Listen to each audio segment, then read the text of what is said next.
माननीय सभासदों, माननीय अध्यक्ष जी,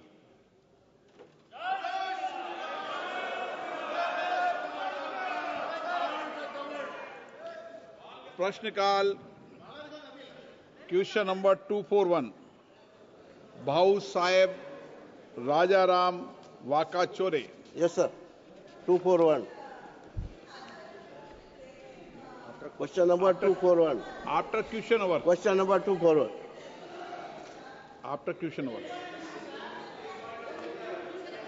माननीय अध्यक्ष महोदय, एक विवरण सभा पटल पर रख दिया गया है. After question over.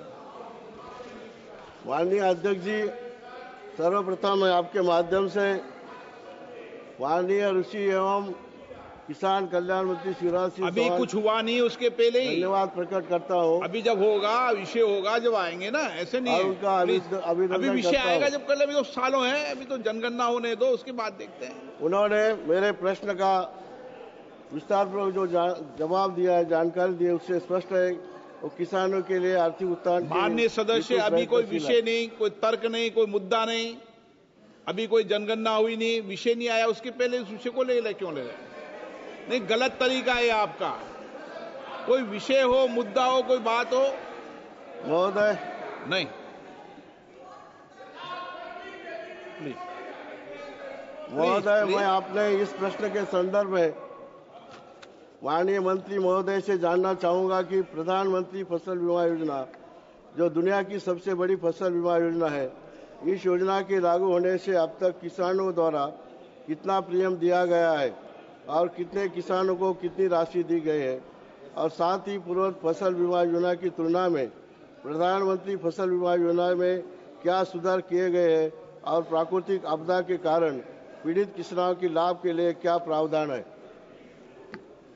माननीय अध्यक्ष महोदय, हमारे माननीय सांसद जी को मैं हृदय से धन्यवाद देना चाहता हूं. भाऊ साहब राजाराम जी को, वो साईं बाबा की नगरी शिरडी से आते हैं. सबका मालिक एक, श्रद्धा साबुरी, और उनके मन में किसानों के लिए दर्द है. उन्हें बहुत महत्वपूर्ण सवाल पूछा है. माननीय अध्यक्ष महोदय, किसानों की हालत एक दशक पहले बहुत खराब थी, लेकिन इस सरकार के आने के बाद एक नहीं, अनेकों उपाय प्रधानमंत्री नरेंद्र मोदी जी के नेतृत्व में किए गए हैं, जिसके कारण किसानों की हालत लगातार सुधर रही है. उत्पादन बढ़ाना, उत्पादन की लागत घटाना, उत्पादन का उचित मूल्य देना, प्राकृतिक आपदा में भरपाई करना, जिसका सवाल माननीय सदस्य ने पूछा है, प्रधानमंत्री फसल बीमा योजना, कृषि का विविधीकरण, प्राकृतिक खेती का मिशन, ऐसे अनेक कदम उठाए गए हैं. और मैं आपके माध्यम से सदन को बताना चाहता हूं, प्रधानमंत्री फसल बीमा योजना के अंतर्गत 32,475 करोड़ रुपए का प्रीमियम किसानों से एकत्रित किया गया, और उसके बदले में 19 करोड़ 59 लाख किसान आवेदनों को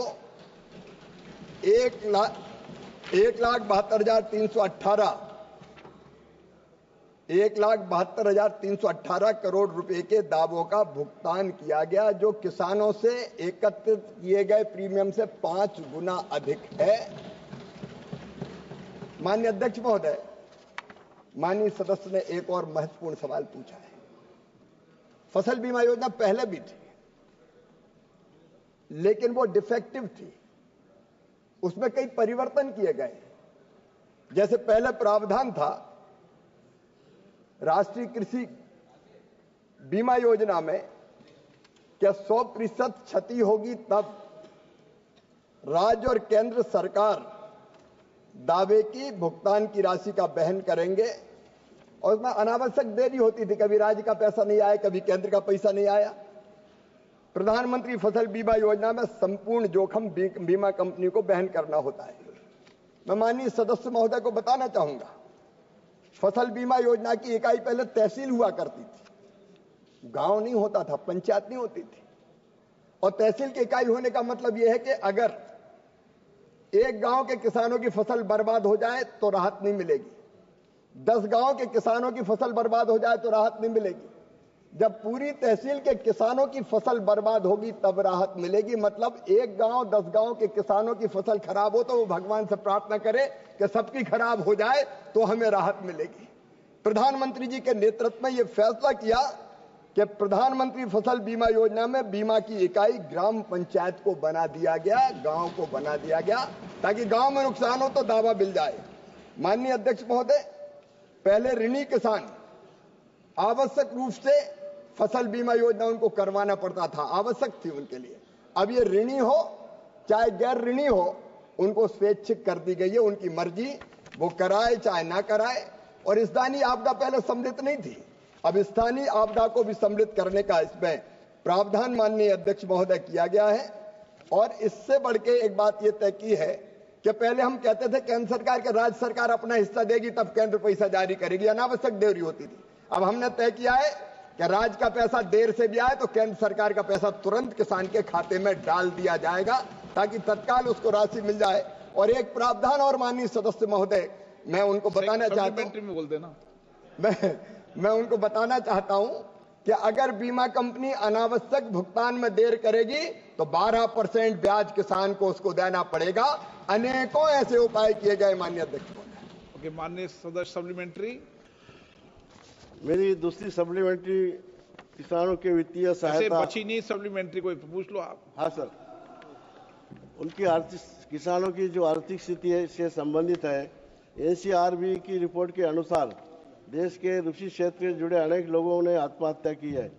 इसमें विशेषकर महाराष्ट्र राज्य के किसानों की स्थिति तो बहुत ही बदतर है, किसानों को मजबूर आत्महत्या करनी पड़ती है। आपका प्रश्न क्या है? इसलिए मैं आपके माध्यम से माननीय मंत्री महोदय से जानना चाहूंगा कि किसानों को वित्तीय सहायता की आवश्यकता न हो और वो आत्मनिर्भर बन सके, इसके लिए केंद्र सरकार ने किसानों को उनकी फसल का वाजिब मूल्य दिलवाने, कर्ज की समस्या के निजात दिलाने, फसल को कीट और रोगों से बचाने, बीज और उर्वरकों की कम कीमतें सुनिश्चित किए जाने। आप तो इतना लंबा प्रश्न पूछ रहे हो कि पूरी डिबेट हो जाएगी। माननीय मंत्री जी, आप तो शॉर्ट बता दो सब योजना पर। ठीक है माननीय अध्यक्ष महोदय, किसान हितैषी सांसद है, मैं उनको धन्यवाद देता हूं।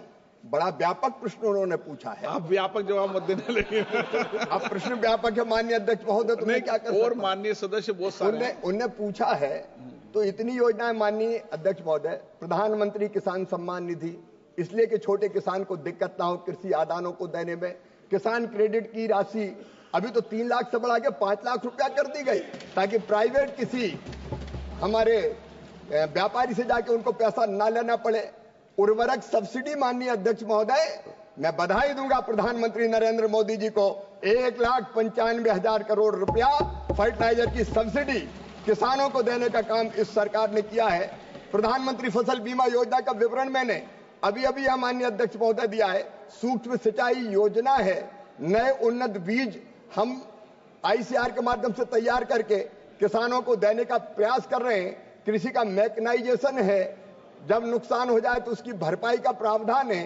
कृषि का विविधीकरण है, फलों की खेती, फूलों की खेती, सब्जियों की खेती, औषधि खेती, मसालों की खेती, पशुपालन, मछली पालन, मधुमक्खी पालन, कृषि वानिकी, इतने काम किए हैं कि आज किसान की हालत लगातार ठीक होती चली जा रही है। और मैं माननीय आपके माध्यम से माननीय सदस्य को आश्वस्त करना चाहता हूं, मोदी जी के नेतृत्व में किसानों की हालत ठीक करने में यह सरकार कोई कसर नहीं छोड़ेगी।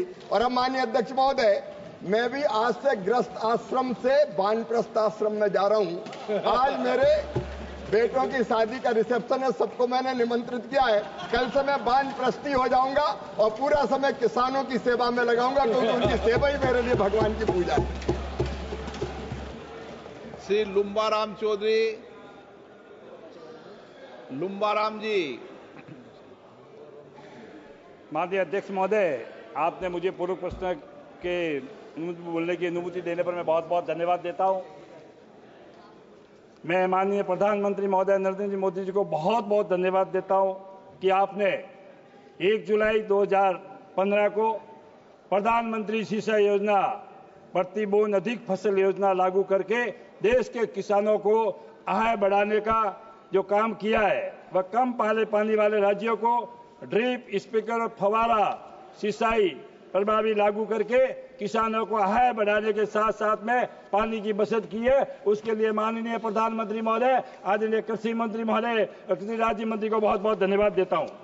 माननीय अध्यक्ष महोदय, जल की कमी वाले, जल संकट, भूजल की कमी वाले जिले में प्रधानमंत्री कृषि सिंचाई योजना के तहत जल संचय और जल संचित के माध्यम से जो वर्षा का जल इकट्ठा कर सामुदायिक जल और टोका के लिए सरकार ने लघु सीमांत किसानों को 55% और अन्य किसानों को 45% सहायता देकर किसानों की आय बढ़ाई है। मैं देश के करोड़ों किसान भाइयों की ओर से माननीय प्रधानमंत्री महोदय नरेंद्र मोदी, कृषि मंत्री महोदय और मोदी सरकार को भी बहुत बहुत धन्यवाद देता हूं कि आपने किसानों को अजय देकर बजाई है। माननीय अध्यक्ष महोदय, आपसे निवेदन है कि मेरे क्षेत्र जालोर सिरोही में किसानों की ड्रिप फवारा कितने किसानों का भुगतान हुआ है, कितने किसानों की स्वीकृति फाइलें हुई है, भुगतान बाकी है और कितने फाइलों जमा हुई है माननीय मंत्री महोदय कराने की और स्वीकृत हुई है, उसका बताने का खिलाफ है। मैं एक बार पुनः मैं माननीय प्रधानमंत्री नरेंद्र मोदी जी को बहुत और मोदी सरकार को धन्यवाद देता हूं। सर, किसानों का पानी खेतों का बह करके नदियों के मार्फत समुद्र में जा रहा था, मगर इन्होंने बूंद की योजना लागू करके आज ड्रिप दे करके आज उस किसान का बरसात का पानी रोक करके किसानों को फायदा किया है। उसके लिए मैं बहुत बहुत धन्यवाद, बहुत बहुत आभार व्यक्त करता हूं। धन्यवाद। जय हिंद, जय भारत। माननीय अध्यक्ष महोदय, उन्होंने तो धन्यवाद दिया है, मैं उनको हृदय से धन्यवाद देता हूं। जब नेता विजनरी होता है तो फिर पूरी व्यवस्थाएं बदलती है। प्रधानमंत्री जी ने सूखाग्रस्त या जल संकट जिन जिलों में था, जिन गांवों में था, उस दर्द को पहचाना और उस दर्द को पहचान कर अनेकों उपाय किए।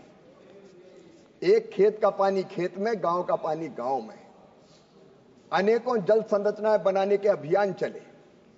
पिछले दिनों अमृत सरोवर 50,000 से ज्यादा अमृत सरोवर बनाए गए ताकि भूजल का स्तर ऊपर उठे।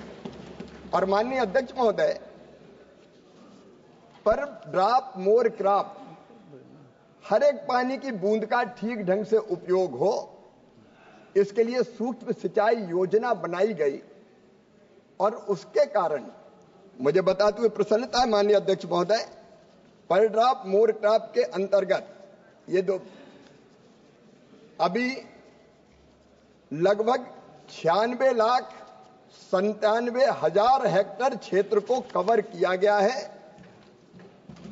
और इसके कारण 70% पानी कम से कम बचता है माननीय अध्यक्ष महोदय, क्योंकि ड्रिप और स्प्रिंकलर से जब हम सिंचाई करते हैं तो नहरों की सिंचाई में या नालियां बना के जो पानी देते हैं उसमें पानी का अपव्यय बहुत होता है। ये पानी बचता है तो कम पानी में ज्यादा सिंचाई होती है। जैसा माननीय सदस्य महोदय कह रहे थे कि नदी जोड़ो रिवर लिंकिंग जैसी योजनाएं वो बनाई जा रही है। और इस योजना के अंतर्गत जो हमारे छोटे किसान हैं, सीमांत किसान और छोटे किसान, उनको 55% सब्सिडी दी जाती है कुल लागत की, और अन्य किसानों को 45% सब्सिडी दी जाती है। माननीय अध्यक्ष महोदय, इस योजना से छोटे लघु और सीमांत किसानों को भी काफी लाभ हो रहा है और पानी भी बचाया जा रहा है। माननीय सदस्य महोदय को मैं ये जानकारी दूंगा कि उनके क्षेत्र में कितने किसानों को इस योजना का लाभ दिया गया है। श्रीमती प्रियंका गांधी वाडा। Honorable Minister would be aware that under the original Vidarbha package, 3 districts of Kerala were included. These were Wayanad, Palakkad and Kasaragod. Would the Minister be pleased to state the achievements of this package in the 3 districts, whether the Ministry will be making a special review on Wayanad, keeping in mind the massive setbacks faced by farmers due to the disaster that they faced in 2024. Further, whether the Ministry is informed of the massive difficulties of the rubber farmers in Kerala and is considering inclusion of rubber in the MSP list? And whether the ministry has any plans regarding the volatility of spice prices. अध्यक्ष महोदय जी, मंत्री महोदय जी ने बहुत उल्लेख किया कि प्रधानमंत्री जी की किसानों की प्रति कितनी हमदर्दी है। प्रधानमंत्री जी खुद वायनाड गए थे, उन्होंने वहां का दुख, वहां की किसानों की पीड़ा खुद देखी। मैं उनसे आग्रह करना चाहती हूं आपके द्वारा कि केरला और वायनाड के किसानों के प्रति भी कुछ हमदर्दी दिखाएं। धन्यवाद।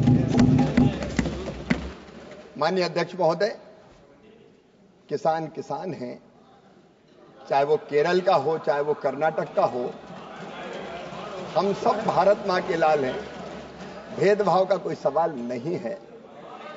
मैं ये निवेदन करना चाहता हूं कि जब ऐसी प्राकृतिक आपदाएं आती है तो हर एक राज्य को SDRF के तहत केंद्र सरकार राशि आवंटित करती है, प्लानिंग कमीशन अनुशंसा करता है उसके अनुसार, और उसमें 75% हिस्सा केंद्र का होता है, 25% जो राशि होती है वो राज्य की होती है, और जब ऐसी प्राकृतिक आपदा आती है तो उस राशि का राज्य उपयोग करते हैं। लेकिन बावजूद इसके अगर कोई बड़ी प्राकृतिक आपदा अगर आती है तो फिर केंद्र सरकार भी विशेष टीम भेजती है। पिछले दिनों माननीय अध्यक्ष महोदय, जब आंध्र में तेलंगाना में दिक्कत हुई थी, अत्यंत वर्षा के कारण बाढ़ की स्थिति पैदा हुई थी, केंद्रीय टीम गई थी, मैं स्वयं भी गया था माननीय अध्यक्ष महोदय। वहां हमने स्थिति का आकलन किया था, केंद्रीय टीम ने उसकी रिपोर्ट भी सबमिट की थी, और उसके आधार पर फिर NDRF के तहत और राशि राज्य सरकारों को निर्गत की जाती है। माननीय सदस्य ने बहुत महत्वपूर्ण सवाल पूछा, मैं जानकारी देना चाहता हूं कि केरल को भी NDRF के तहत विशेष रूप से 138 करोड़ रुपए की राशि उपलब्ध कराई गई है, और मैं आश्वस्त करना चाहता हूं आपके माध्यम से माननीय सदस्य को कि बिना किसी भेदभाव के कहीं अगर संकट आएगा तो केंद्र सरकार राज्य सरकार के साथ खड़ी रहेगी, चाहे वो केरल हो, अन्य राज्य हो। उन्होंने भी मसालों की बात पूछी, मैं उनको बताना चाहता हूं, पिछले दिनों रेड चिली के दाम कम हो गए थे माननीय अध्यक्ष महोदय, मिर्ची भी मसालों में आती है। आंध्र के मुख्यमंत्री आए, हमने तुरंत फैसला किया कि रेड चिली 11,000 रुपया प्रति क्विंटल के माध्यम से खरीदी जाएगी, और हमने यहां से आदेश जारी किए। आपने अलग अलग किसानों को पूछा, मैं सुपारी उत्पादक किसानों के बीच कर्नाटक गया, कर्नाटक के मित्र यहां बैठे होंगे, वहां एक भयानक बीमारी के कारण वो पेड़ नष्ट हो गए थे। हमने एक स्पेशल पैकेज उसके लिए स्वीकृत करने का काम किया। माननीय अध्यक्ष महोदय, जहां भी प्राकृतिक आपदा से किसानों पर संकट आएगा, वो देश के किसी राज्य के किसानों, किसी गांव के किसानों, उनके साथ भारत सरकार सदैव खड़ी रहेगी, कोई भेदभाव नहीं होगा, question number 242 doctor D Purandeswari. Question number 242 कल कृषि कल्याण पर चर्चा है, पूरी डिटेल। बैठिए, कृषि कल्याण पर चर्चा है पूरी समय, आप उस समय बोलना। माननीय मंत्री,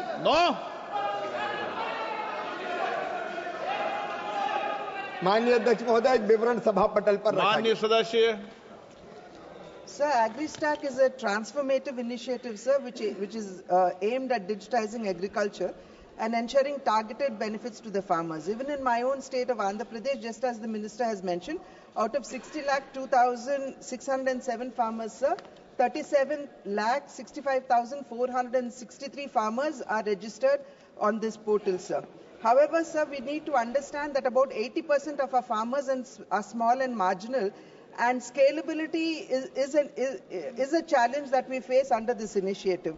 It is also important to realize, sir, that timely access to small and marginal farmers when it comes to subsidies, crop advisories are very, very important to them. Sir, I would seek to know from the Honorable Minister as to how the agri-stack will be leveraged to provide direct benefits to these farmers, ensuring seamless access to subsidies, credit, crop advisories, and so on. And additionally, sir, how will the government ensure that these digital services reach remote villages where internet access as well as digital literacy is a challenge? माननीय अध्यक्ष महोदय, मैं माननीय सदस्य को हृदय से धन्यवाद देना चाहता हूं। एक बहुत महत्वपूर्ण सवाल माननीय अध्यक्ष महोदय उन्होंने पूछा है।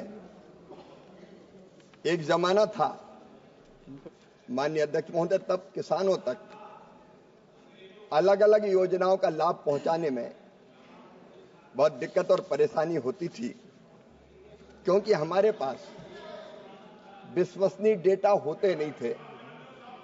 माननीय अध्यक्ष महोदय, नरेंद्र मोदी जी, प्रधानमंत्री श्रीमान नरेंद्र मोदी जी के नेतृत्व में एक डिजिटल कृषि क्रांति भारत में हुई है और डिजिटल कृषि मिशन माननीय अध्यक्ष महोदय बनाया गया है। और इस डिजिटल कृषि मिशन के अंतर्गत मुझे बताते हुए प्रसन्नता है कि आंध्र की सरकार ने भी बहुत बेहतर काम किया है। माननीय अध्यक्ष महोदय, हमारे जो किसान हैं उन किसानों को सेवाओं का लाभ ठीक ढंग से मिले, इसके लिए किसानों को की एक डिजिटल पहचान स्थापित की जा रही है। इसे किसान लाभ और सेवाओं तक पहुंचने के लिए स्वयं को डिजिटल रूप से पहचान प्रमाणित करने में सक्षम होगा और किसान बिना किसी परेशानी के सरकारी योजनाओं का लाभ उठा सकेंगे। उन्हें अपना पूरा विवरण प्रस्तुत करने की जरूरत नहीं होगी। पहले फसल ऋण प्राप्त करने में माननीय अध्यक्ष महोदय और कागजी कार्रवाई और बाकी प्रक्रियाओं में बहुत समय लग जाता था, लेकिन किसान रजिस्ट्री बनने के बाद आधा घंटे के अंदर किसान फसल ऋण प्राप्त कर सकते हैं। किसान को अगर अपनी फसल बेचना है तो बिना किसी कागजी कार्रवाई के फार्मर आईडी बनाकर अपनी बोई गई फसल का ब्यौरा साझा कर सकते हैं, जिससे आसानी से मूल्यांकन करके उनकी फसल खरीदी जा सकती है। किसान फसल के खरीदारों से डिजिटल रूप से जुड़ सकेंगे और कम समय में अपना सौदा तय कर सकेंगे। माननीय अध्यक्ष महोदय, आपदा की राहत भी किसानों को जल्दी मिल सकेगी, ऋण स्वीकृति जल्दी होगी। पहले ये सारे काम मैनुअल किए जाते थे राजस्व विभाग के कर्मचारियों के द्वारा, और कई बार पता ही नहीं चलता था पन्नालाल की जमीन कब धन्नालाल के नाम हो गई, या बैंकों से ऋण लेने के लिए लंबे चक्कर लगाने पड़ते थे। लेकिन ये प्रधानमंत्री जी का विजनरी दृष्टिकोण है, जिसके कारण अब ये किसान आईडी बनेगी और लगातार आंध्र प्रदेश में किसान आईडी बनाने के क्षेत्र में माननीय अध्यक्ष महोदय काम चल रहा है। जो दूर दराज के किसान हैं, छोटे किसान हैं जिनके पास सुविधा नहीं है, वो एफपीओज के माध्यम से, कृषि सखी के माध्यम से भी इन योजनाओं का फार्मर आईडी बनाने के लिए योगदान ले सकते हैं।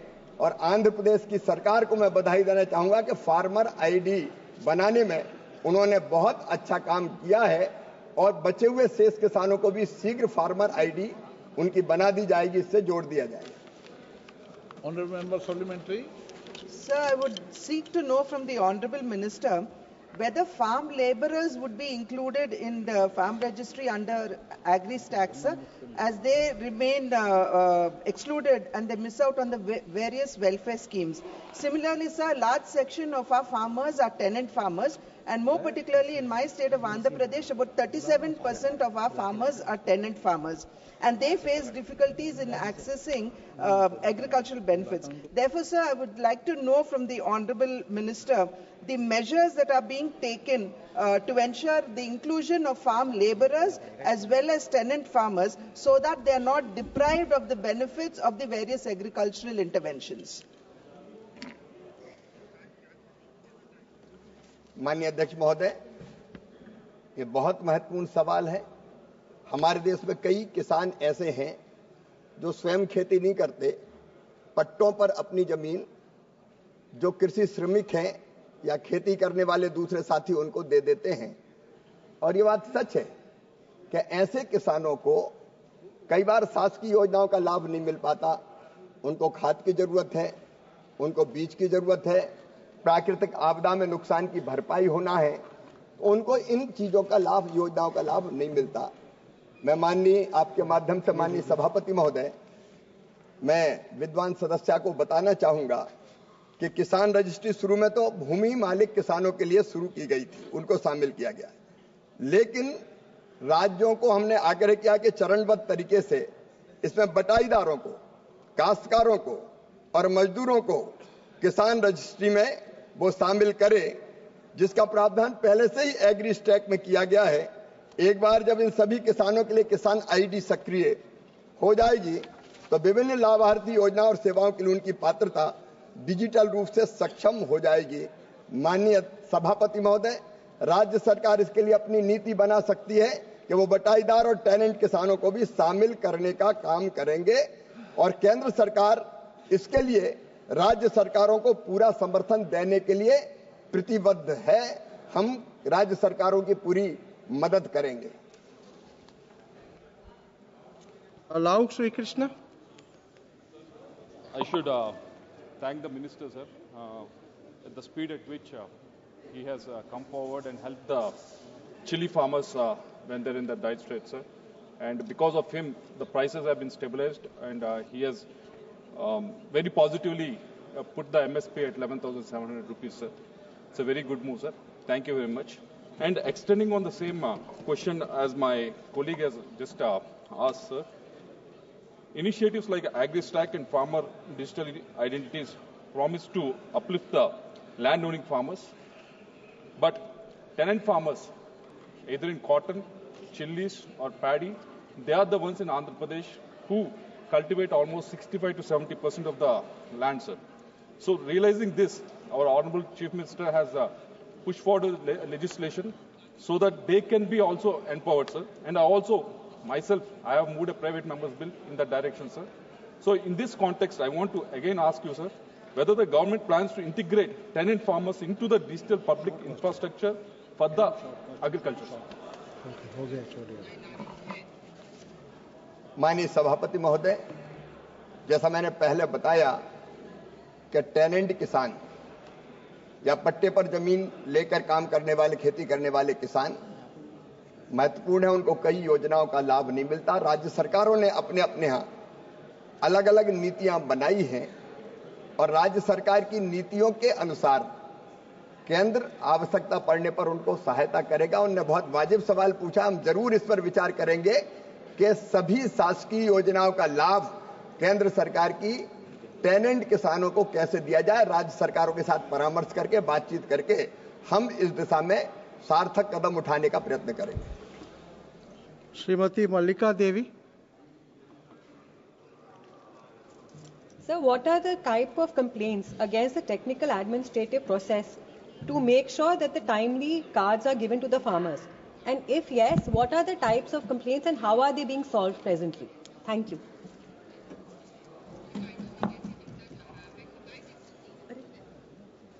मंत्री जी। माननीय सभापति महोदय, अभी इस तरह की शिकायतों की कोई जानकारी नहीं है। माननीय सदस्य ने ये सवाल उठाया तो जानकारी लेकर आवश्यक कार्रवाई करने का आवश्यक कार्रवाई करने का हम लोग प्रयत्न करेंगे। फार्मर आईडी बनाने के लिए अगर फार्मर आईडी के बारे में सवाल है तो राज्य सरकार 10 रुपया राज्य सरकार को केंद्र सरकार देती है, और किसानों के फार्मर आईडी बन जाए, कोई दिक्कत ना हो, इसके लिए शिविर लगाकर अगर फार्मर आईडी राज्य सरकार बनाना चाहे तो प्रति शिविर के लिए 15,000 रुपए की राशि भी हम आवंटित करने का काम करते हैं। पर्टिकुलर अगर कोई शिकायत मिलेगी तो उसको बहुत गंभीरता से हम देखेंगे। Question number 243।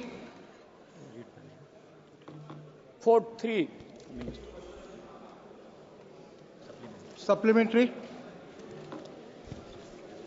माननीय सभापति जी, मैं माननीय मंत्री जी से पूछना चाहता हूं कि पीएम मित्र योजना से कैसे रोजगार मिलेगा?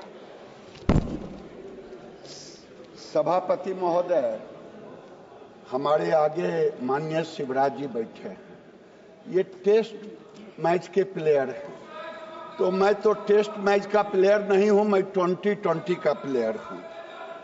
और मैं आपसे ये कह रहा हूं कि आज देश के अंदर कृषि के बाद अगर कोई क्षेत्र है जो रोजगार देता है वो टेक्सटाइल ही है, वो वस्त्र मंत्रालय ही है। अभी 4.6 करोड़ का रोजगार है। भारत सरकार ने इसे 6 करोड़ से ऊपर ले जाने का 2030 का एक रोड मैप बनाया है।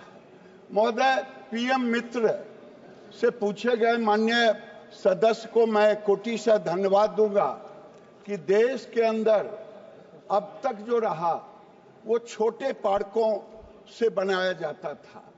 अब छोटे पार्क में होने में इंटरनेशनल मार्केट में कीमतें बढ़ जाती थी, कॉम्पिटिटिव है, लॉजिस्टिक बढ़ जाता। इस तरह से लॉजिस्टिक एंड टू एंड हो। और आपको बताते हुए मुझे हर्ष हो रहा है कि हम लोगों ने रखा 1000 एकड़ का। कई राज्यों ने उत्साह दिखा करके, मध्य प्रदेश के मुख्यमंत्री ने तो 2000 एकड़ से बड़ा पार्क लिया है और गुजरात में भी 1700 एकड़ का। इस तरह से हम लोगों ने 7 पार्क सुनिश्चित किया है। तेलंगाना में है, ये आपको तमिलनाडु में है, ये सभी राज्यों में मिलाकर के 7 पार्क हैं और इन पार्कों से रोजगार कम से कम 7 पार्क मिलाकर के 70,000 से 1 लाख करोड़ तक के बीच में इन्वेस्टमेंट आएगा और साथ में साथ 21 लाख प्रत्यक्ष और अप्रत्यक्ष रोजगार इसमें होंगे। क्योंकि टेक्सटाइल ही एक ऐसा सेक्टर है जहां हम 1 करोड़ रुपया इन्वेस्ट करते हैं तो 35 से 40 लोगों को रोजगार मिलता है और वो रोजगार होता है फाइबर से लेकर के गारमेंट तक। और गारमेंट एक ऐसा सेक्टर है जिसमें आप अधिक से अधिक रोजगार देने का अवसर है। और मैं मानता हूं कि ये रोजगार जो हम लोगों ने लिया है वो 21 लाख का रोजगार का लिया है। जब ये पूरे पार्क बन के तैयार होंगे, लॉजिस्टिक प्रॉब्लम सॉल्व होगा, एंड टू एंड होगा और ऐसी स्थिति में मैं आपको दावे के साथ कह रहा हूं जो हम लोगों ने लिया है वो बनेगा। Second supplementary. महोदय, अगर बिहार में पीएम मित्र पार्क नहीं है तो झंझारपुर सहित पूरे बिहार राज्य में वाल्मीकि नगर लेकर के कितने पार्क बनाने का माननीय मंत्री जी का योजनाएं हैं वो पूछना चाहता हूं। साथ साथ सदन के माध्यम से महोदय माननीय मंत्री जी से अनुरोध है कि मधुबनी जिला एक समय खादी उद्योग का हब हुआ करता था, लोगों के लिए रोजगार का एक मुख्य स्रोत था। आज भी मधुबनी जिला खादी वस्त्र के लिए बिहार सहित देश भर में प्रसिद्ध है। आग्रह है मधुबनी जिला में खादी उद्योग के विकास एवं विस्तार हेतु सरकार द्वारा जनहित में आवश्यक पहल की जाए। महोदय, रोटी हमारी सरकार देती है गरीब जनता को, मकान देती है सरकार को, लेकिन कपड़ा के मामले में माननीय इस सदन से माध्यम से महोदय मैं माननीय मंत्री जी से कहना चाहता हूं कि बिहार के लोगों को कपड़ा का कुछ ऐसा स्रोत बनाइए कि बेरोजगार को नौकरी मिलेगी, बाहर नहीं जाना पड़ेगा। बहुत बहुत धन्यवाद। महोदय, बहुत अच्छा प्रश्न उन्होंने किया है। ठीक है, बिहार में पीएम मित्र पार्क नहीं हुआ, लेकिन बिहार में जो नीतीश कुमार जी के नेतृत्व में और माननीय नरेंद्र मोदी जी के दिशा निर्देशन में जो नीतियां चल रही है, बिहार की सरकार मुख्यमंत्री के नेतृत्व में जो खास करके टेक्सटाइल के सेक्टर में आपको जान करके खुशी होगी, जिस बिहार में फाइबर नहीं, कोई मिल नहीं, उसके बाद भी जो नीतियां बनी है, आज जब से ये सरकार तीसरी सरकार बनी है, मैं चंपारण जिसकी चर्चा माननीय सदस्य ने की, चंपारण एक ऐसा जगह है कि वहां पर एक क्लस्टर बना है, वहां पर एक बड़े पैमाने पर काम हो रहा है। आज जुलाई में भारत सरकार ने 100 से ऊपर इन्वेस्टर लेकर के बिहार के मंत्री के साथ एक इन्वेस्टर मीट भी किया और इन्वेस्टर मीट में जिस मधुबनी जिला की बात माननीय सदस्य कर रहे हैं रामप्रीत जी, वहां भी प्रस्तावक गए, वहां 700 एकड़ उनको दिखाया गया है जमीन। माननीय मंत्री बिहार सरकार के साथ एक उन लोगों की मीटिंग भी हुई और मीटिंग ही नहीं हुई बल्कि 500 करोड़ से ऊपर का दोनों में एक MOU भी हुआ। तो मैं मानता हूं कि आने वाले दिनों में बिहार, बेगूसराय, पूर्णिया, माननीय सदस्य पूर्णिया के सांसद हैं, पूर्णिया में भी टेक्सटाइल का माहौल बन रहा है। तो ये पूरे बिहार में जो नई नीतियां बनी है, डबल इंजन की सरकार है, इस सरकार को मिलकर के हम एक टेक्सटाइल का माहौल बनाने का काम भी करेंगे। कौशलेंद्र जी, कौशलेंद्र कुमार। सभापति महोदय, मैं बिहार के नालंदा जिला से आता हूँ। हेलो, अरे आप बैठ जाइए सर, हमको भी प्रश्न पूछने दीजिए भाई। सभापति महोदय, मैं बिहार के नालंदा संसदीय क्षेत्र से आता हूं। हमारे संसदीय क्षेत्र में स्वर्गीय कपिल देव प्रसाद जी 52 बूटी साड़ी, देश और विदेशों में उनकी पहचान थी। उनकी काश्तदारी के बदौलत भारत सरकार ने पद्म श्री अवार्ड से भी नवाजा था। मैं माननीय मंत्री जी से अनुरोध करूंगा कि आप बिहार में एनडीए की सरकार और दिल्ली में भी एनडीए की सरकार है, तो नालंदा सहित समस्तीपुर, चंपारण, पूर्णिया जो हस्तकरघा उद्योग था वो पूरी तरह से मृत हो गया है। मैं माननीय मंत्री जी से अनुरोध करूंगा, क्या इन लोगों को जो मृत है उसको आप चालू करने का कोई प्रस्ताव है और माननीय हस्तकरघा उद्योग को पुनर्जीवित करने का माननीय मंत्री जी का कोई विचार रखते हैं? माननीय सदस्य कौशल जी, बहुत अच्छा प्रश्न किया है महोदय। हालांकि इस प्रश्न से वो जुड़ा हुआ नहीं है। मैं आपके माध्यम से सभापति महोदय, मैं बताना चाहूंगा उनको कि भारत सरकार की कई योजनाएं हैं जो हम हथकरघा लोगों को मदद करते हैं, उनको धागे देते हैं सब्सिडी पर, उनको ट्रेनिंग देते हैं, उनको हथकरघा भी देते हैं। तो आगे इनके ये जैसा फिर आगे होगा उस जिले में भी हम प्रयास करेंगे। अगर वहाँ बगल का जिला है नवादा, वहाँ भी हम दे रहे हैं। नालंदा में भी कोई होगा हथकरघा का जिसे उसे देना चाहिए सब्सिडी पर धागा, तो वो धागा हम उपलब्ध कराएंगे। तारिक अनवर जी। महोदय, मंत्री जी बिहार से संबंधित हैं और बिहार के बारे में काफ़ी लोग उत्सुक हैं। हमारे यहाँ एक कटिहार जूट मिल हुआ करता था, वो जब मोदी जी की सरकार आई तो वो जूट मिल बंद हो गया और वहाँ बड़े पैमाने पर बेरोजगारी हुई।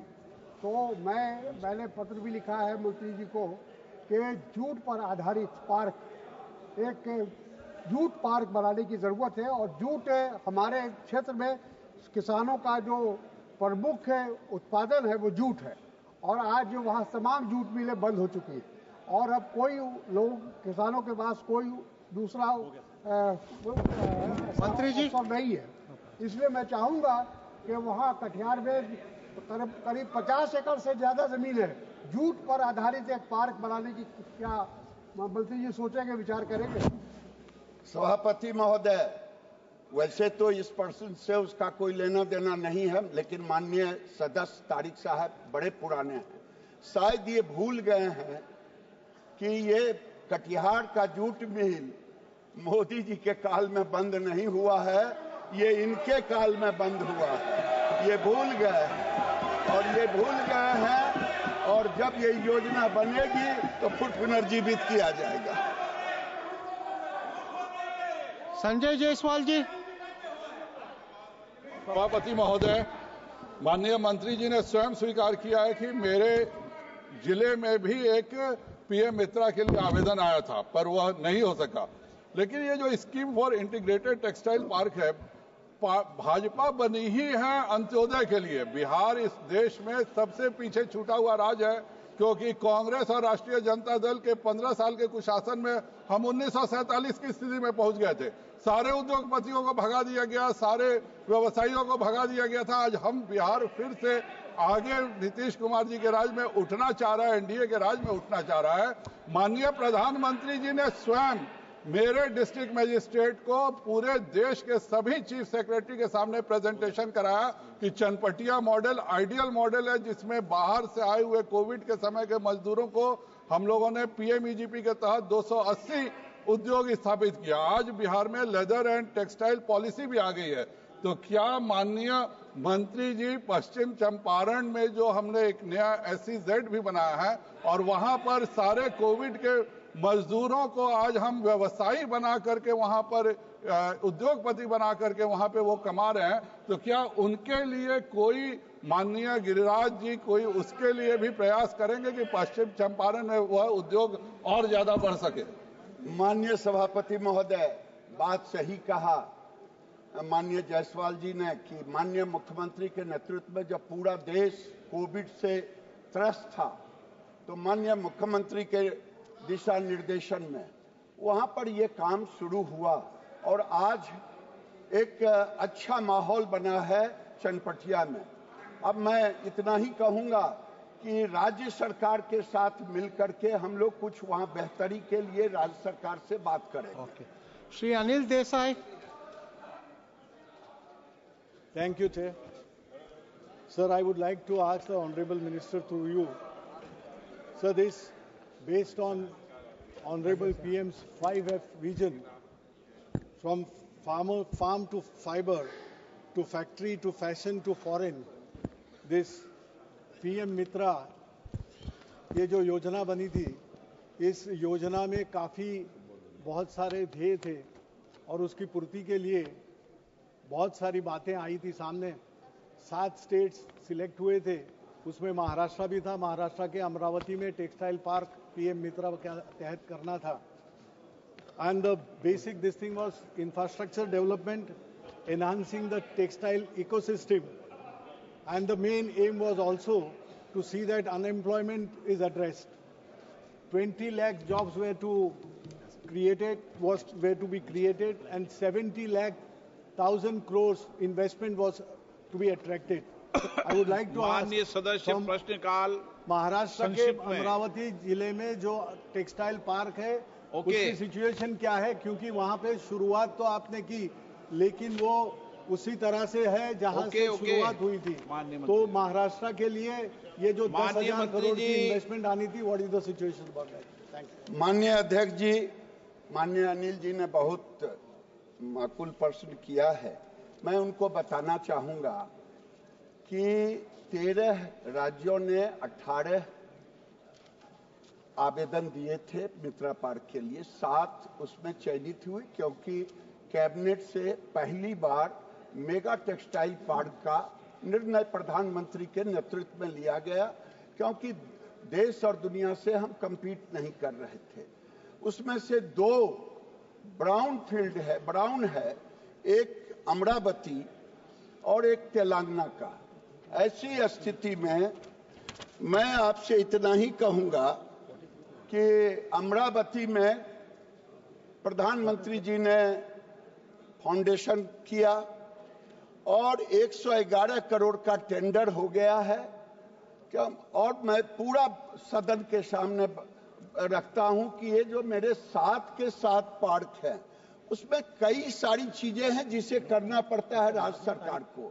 राज्य सरकार को ये एक तो जमीन के बाद फिर वहां सारी व्यवस्था करनी पड़ती है, बिजली पहुंचाना पड़ता है, पानी पहुंचाना पड़ता है, सड़क पहुंचाना पड़ता है, भूमि की उपलब्धता होती है, प्लग एंड प्ले का infrastructure, common processing house, works hostel, logistic park, warehousing park, medical सुविधा, प्रशिक्षण के लिए शॉपिंग कॉम्प्लेक्स और हॉस्टल की सुविधाएं। मैं इतना ही कहूंगा, अनिल जी को आश्वस्त करूंगा कि ये 21 से 28 तक का योजना है और इस योजना को हम समयबद्ध पूरा करेंगे। मणिकम जी शॉर्ट में 1 सेकंड। चलिए माननीय sir please. Sir, thank you, sir. Sir, Virudhunagar district is an aspirational district. Virudhunagar has MSME, it's a MSME district, as well as from the fireworks and match industries are there, and printing and textile industries are there. Virudhunagar got a PM Mitra Park, but undue delay in development plan approval of the SIPCAT before SPV, which is headed by the Secretary of Textile, Government of India is there. When it will be approved, can the Honorable Minister will give a timeline for the approval, and we can assure the House about the approval part also. Thank you. महोदय, माननीय सदस्य ने जो पूछा है, मैं उनको बताना चाहूंगा कि वहां के इंडस्ट्री मिनिस्टर आए थे। उन्होंने जो कहा कि हमें ही इस पार्क को पूरा करने का सरकार को दे दें, वहां का जो इंडस्ट्रियल डेवलपमेंट अथॉरिटी है, जो भी है, तो हमने उसकी अनुमति दे दी है। एसपीबी बन गया है, सारे काम हो रहे हैं, दे दिया। क्वेश्चन नंबर 244 सेक्रेटरी थोड़े यहाँ जवाब। सुनील तटकरे, माननीय 4 honourable member. Pradhan Gram Sadak Yojana is one of the ambitious scheme floated by government for the upliftment of rural part of the India. Then Prime Minister respected Atal Bihari Vajpayee ji. At the same time, some guidelines and the conditions were issued to maintain the quality and the durability of the road. Especially in my area where the rainfall is very much high, we always allocate some funds for the maintenance.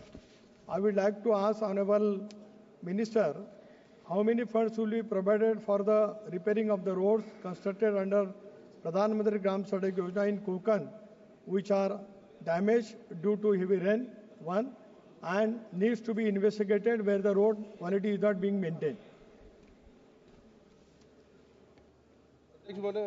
संविधान की 7वीं सूची में ग्रामीण सड़क राज्य का विषय है और माननीय सदस्य ने जो पूछा, उनके क्षेत्र में भारी बारिश के नाते करीब 4 सड़कें परभड़ी में खराब हुए थे, जो क्षतिग्रस्त हैं, जो चलने लायक नहीं है, महाराष्ट्र सरकार के पत्राचार के द्वारा प्राप्त हुआ। और जहां तक गुणवत्ता की बात की जा रही है, अध्यक्ष महोदय, प्रधानमंत्री सड़क योजना त्रिस्तरीय निगरानी तंत्र की व्यवस्था की गई है।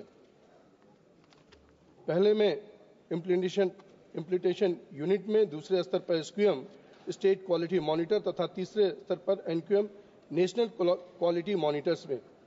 अध्यक्ष महोदय, महाराष्ट्र सरकार में राज्य से मरम्मत के रखरखाव के लिए करीब 420 करोड़ रुपए का खर्चा भी किया गया।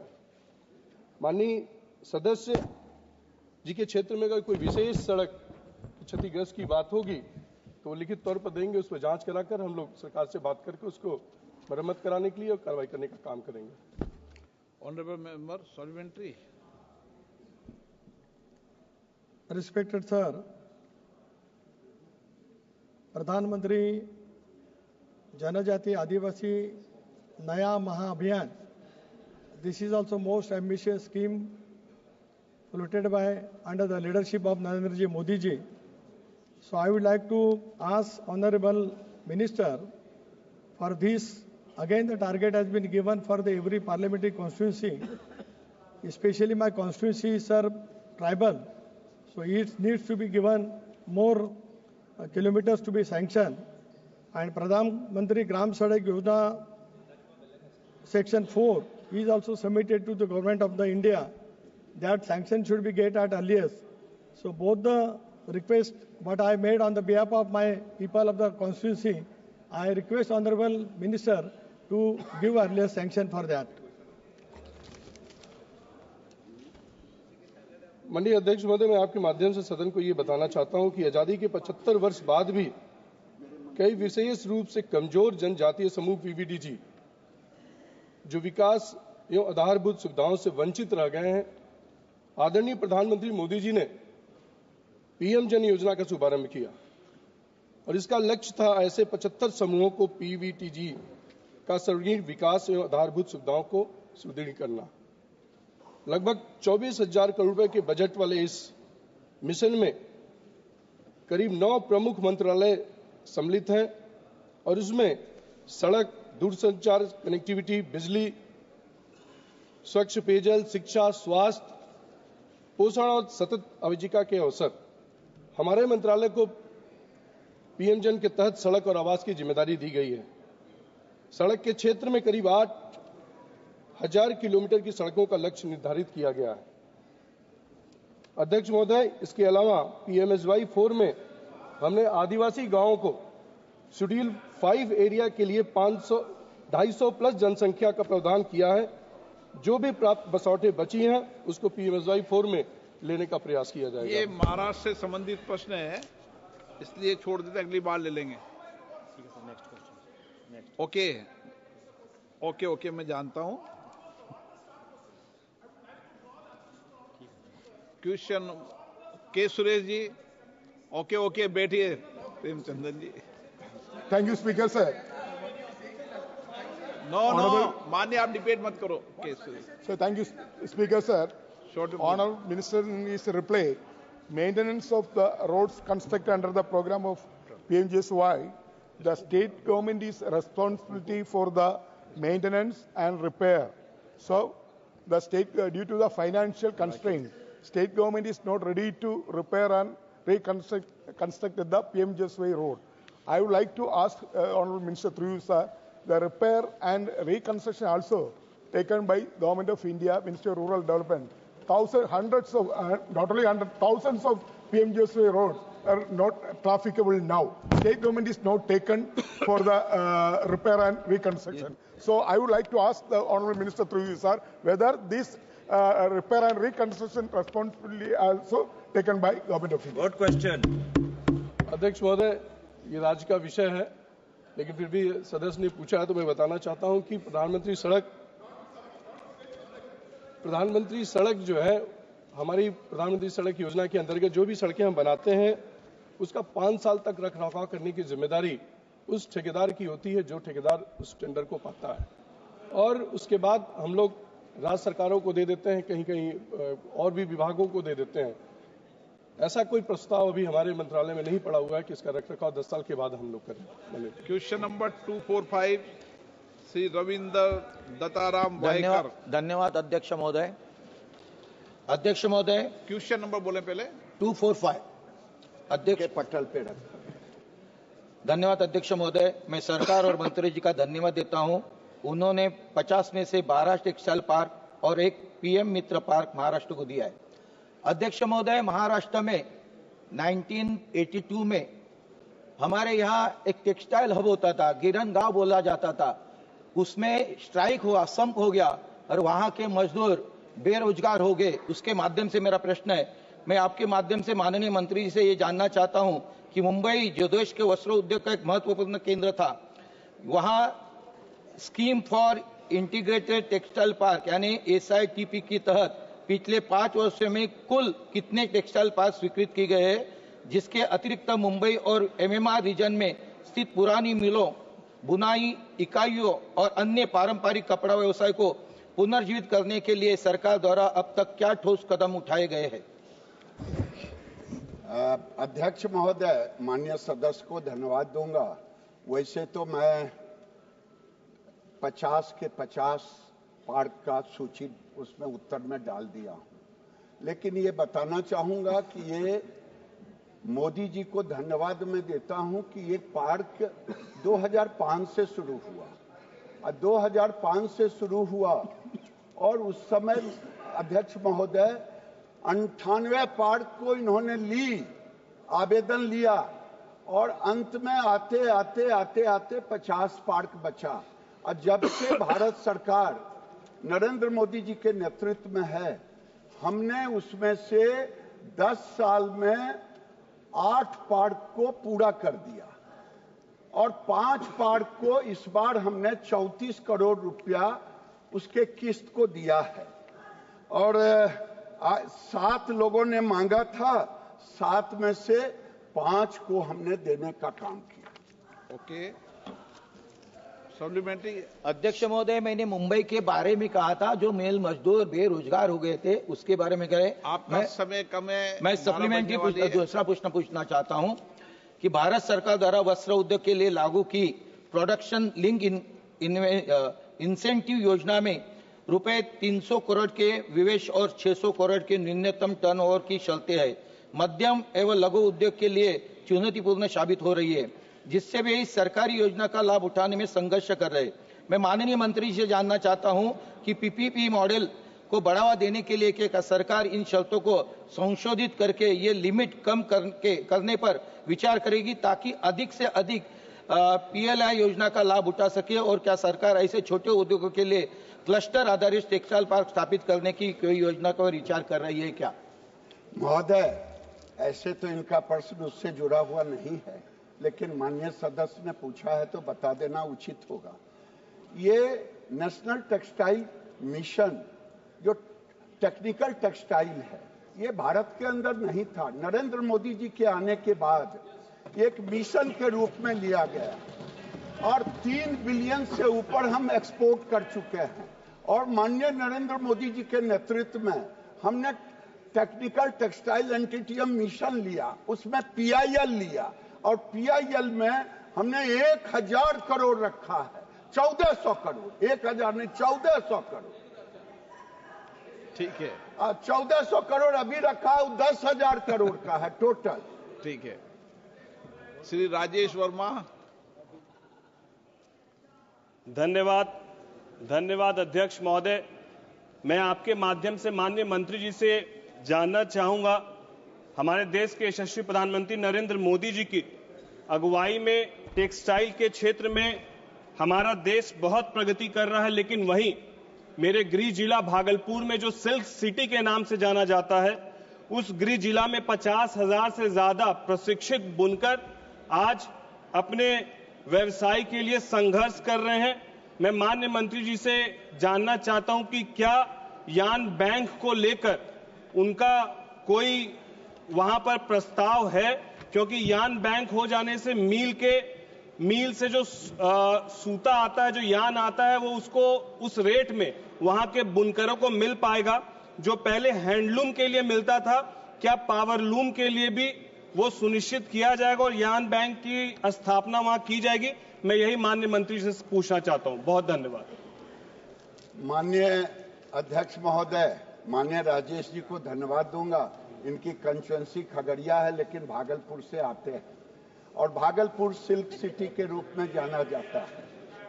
और इस प्रश्न से जुड़ा हुआ तो नहीं है, लेकिन इन्होंने जो विषय रखा है, भारत की सरकार हथकरघा को, बीभर को पूरे देश में बढ़ावा देने के लिए हम उनको सूता देने का काम करते हैं, सिल्क का सूता हो चाहे जो भी सूता हो। और मैं इनको आश्वस्त करता हूं कि राज्य सरकार के साथ मिलकर के हम उन बुनकरों को सूता की कमी नहीं होने देंगे। क्वेश्चन बहुत सारे हैं, नंबर 5 ही आते हैं, इसलिए अब जल्दी जल्दी करना पड़ेगा। 246 अनंत नायक। माननीय मंत्री जी। महोदय, एक विवरण सभा पटल पर रख दिया गया है। माननीय सदस्य शॉर्ट में जी समय खत्म हो रहा है आपका। जी अध्यक्ष महोदय, मैं सीधे पूछ रहा हूँ। सीधा नहीं पूछोगे तो 12 बज जाएगी। मैं माननीय प्रधानमंत्री जी को धन्यवाद दे रहा हूँ, जो कि गांव में इसको डेवलपमेंट के लिए इतना स्कीम बनाया। फिर भी मैं मंत्रिमंडल से जानना चाहता हूँ, दीनदयाल अंत्योदय योजना NRLM की लाभार्थी महिला की संख्या कितनी है उड़ीसा में, और एसएचजी महिलाओं को फुल क्रेडिट समर्थन कितने प्रदान किए हैं? अध्यक्ष महोदय, मैं प्रधानमंत्री जी को धन्यवाद देते हुए कहना चाहता हूं कि आजीविका मिशन ने बहनों की जिंदगी बदल दी है। और जैसा माननीय सदस्य पूछ रहे, उड़ीसा में NRLM की लाभार्थी महिलाओं की संख्या कितनी है, तो 5.8 लाख स्व सहायता समूह में 59,30,000 ग्रामीण बहनों को संगठित किया गया है। उड़ीसा में एसएचजी महिलाओं को, बहनों को कुल 51,547 करोड़ रुपए का क्रेडिट समर्थन प्रदान किया गया है, जिसमें 47,574 करोड़ रुपए का एसएचजी बैंक ऋण शामिल है। और मैं बहनों को बधाई देते हुए कहना चाहूंगा, रीपेमेंट रेट भी बहुत अच्छा है, एनपीए केवल 1.28% है। उड़ीसा ने बहुत सार्थक ढंग से इस योजना को क्रियान्वित किया है और आजीविका मिशन के कारण आज बहनों की जिंदगी पूरे देश में बदल रही है। 1.25 करोड़ से ज्यादा तो लखपति दीदियां बन चुकी है, जो जल्दी 3 करोड़ हो जाएंगे। प्रश्नकाल समाप्त। माननीय सदस्यगण, मुझे निम्नलिखित माननीय सदस्य